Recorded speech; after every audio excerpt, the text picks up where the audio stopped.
Hello, everybody. Welcome to this session. And in this session, we're going to discuss loops. If you saw the previous sessions, you saw how to use an if statement in your program. And the loops, they're not so different from if statements. They only have an advantage that they can be able to iterate a program more than one times. You probably used loops once or twice in your life. Let's say, for example, you are on your phone and your favorite song is playing and you want to put this song on repeat. The minute you press repeat, you're putting this song on a loop. So this song will keep playing until you turn off repeat. So think of repeat as the condition in while loops and the song playing as the statement. While repeat is on, keep playing the song. So until repeat is turned off, then don't play the song. Here's a demonstration of how while loops work in programming. For example, let's say we want to write a program that will display the word cat 5 times. So we can use the cout function to do this and write the word cat 5 times.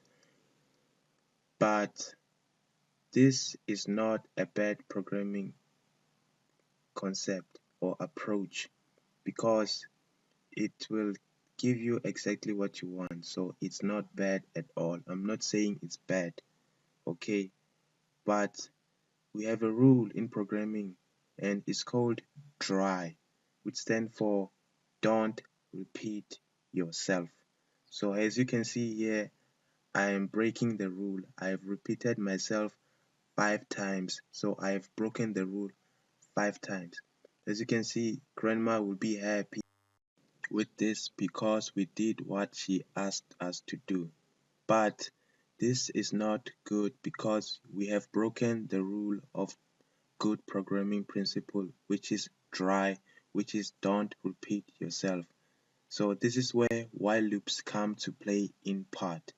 Just like if statements, first we need to declare a variable. This is called a control variable because it's going to control our while statement.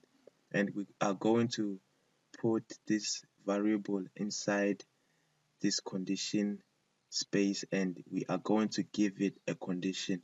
And don't forget your curly brackets, guys.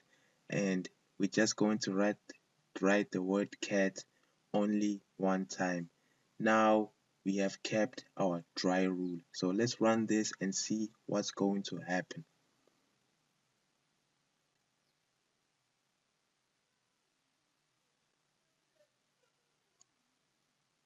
It takes a few minutes to run a program. So, oh, and as you can see, it is displaying the word cat infinitely.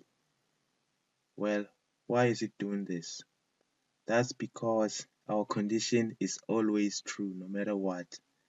As you can see, number will always be 0. It never change. So 0 will always be less than 5. So if you keep it like this, it will keep displaying the word cat until the end of time. And basically, time has no end, which means it will do this infinitely. So num will always be 0, 0 will always be less than 5. This is the part where you need to use assignment statements. So can you guess what I need to do in order to fix this issue? Well, I need to keep increasing 1 because the problem is num is staying 0. I don't want num to stay at 0. I want it to change and become 1, 2, 3. So that's why you do this. And as you can see, it displayed the appropriate message. If you have watched the last session, you probably know that this is another bad programming principle because I have repeated the word num 2 times. I've broken the dry rule again. So what do I need to do to fix this? I need to use the plus plus assignment statement. So I am just going to remove this and use the plus plus assignment statement. It has the same effect on our program as you saw. So that's what while statements are. So now let us look add a question here, and we are going to do this question together.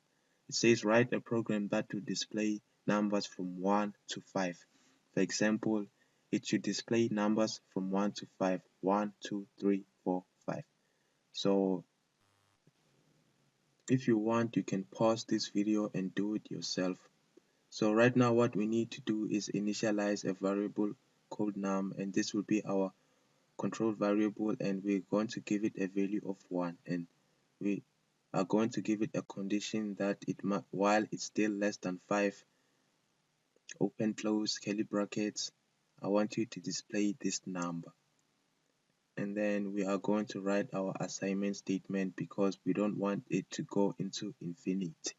As you see, we need to write the appropriate message which says numbers from 1 to 5. So make sure you don't put it inside the curly brackets or the while loop, because it's going to display the number with the message, and you don't want that because it's going to look bad. So make sure you put it above your while loop. And I'm just gonna close double quotation mark and line and run this.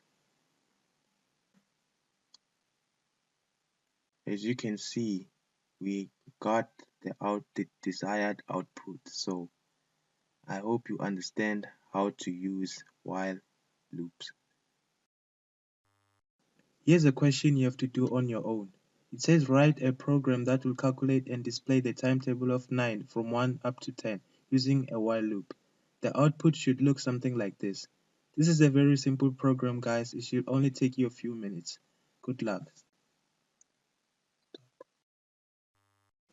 The first thing that we need is a variable. So we're going to start by declaring a variable of int data type called num, and we're going to give this variable an initial value of 1.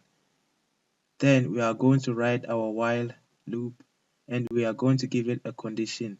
Since we'll be calculating numbers from 0 to 10, it's gonna be while num is less than 10.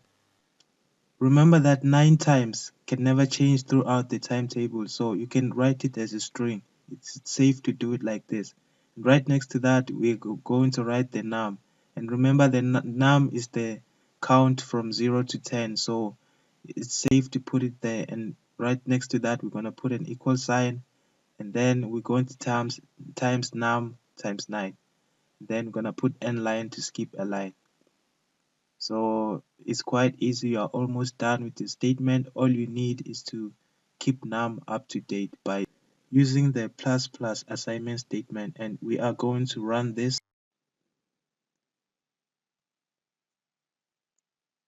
As you can see, our timetable was displayed as we desired.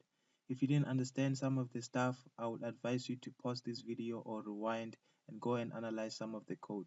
Thanks for joining me.